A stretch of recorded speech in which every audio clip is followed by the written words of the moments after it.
There are many reasons why Nashville is Music City, from the divey dark basement feel of the Station Inn with its priceless history and captivating bluegrass, to the Stone Fox, a young venue run by a sister-brother duo with a penchant for an assortment of music.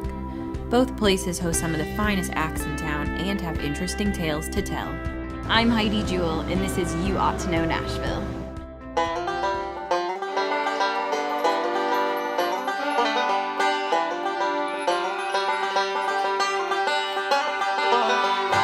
The Station Inn has been a Nashville landmark and mecca for music since 1974. Renowned for its bluegrass, it's a picker's dream to play here and the ultimate stage to jam on.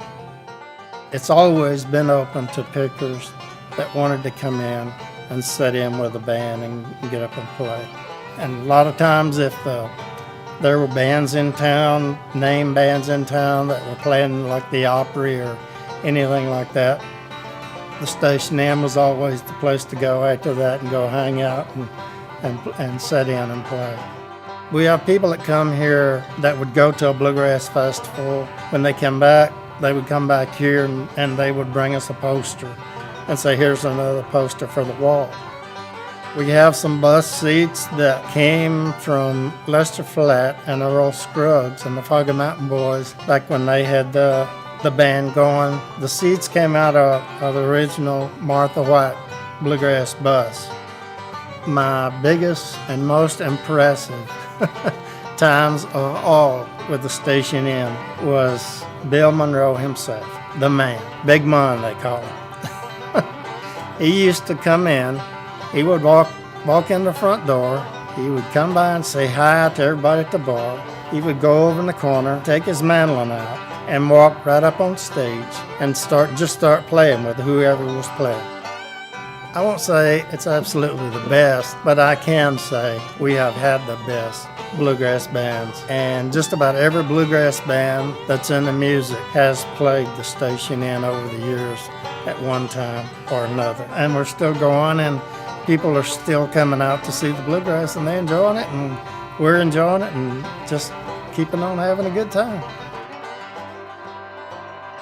The Stone Fox may be just shy of their 1-year anniversary, but this West Nashville music venue has already made quite the impression in town, and we're gonna go find out why.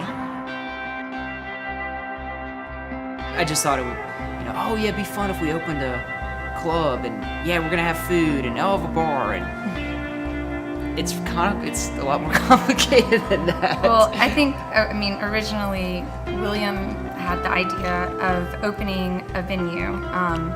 For years he had house shows, and bands would play in his house. He would cook a bunch of food. We would just pass like a tip bucket around, and the shows became so popular that I think that we even got some write-ups in a couple of local magazines and things like that, saying like, Willie T's house, it's a great place. At some point, William said, we really should just focus on West Nashville. Both of us grew up in West Nashville. There's so much focus on East Nashville and the great resurgence of culture over there. But West Nashville is also a great place. We do book a really diverse amount of stuff. We don't turn something away because it's a punk band or like a noise band or you're a folk singer. We do give a lot of stuff an opportunity, and that is one thing I definitely would hope that we continue, because I do think there's a need for that here in this town.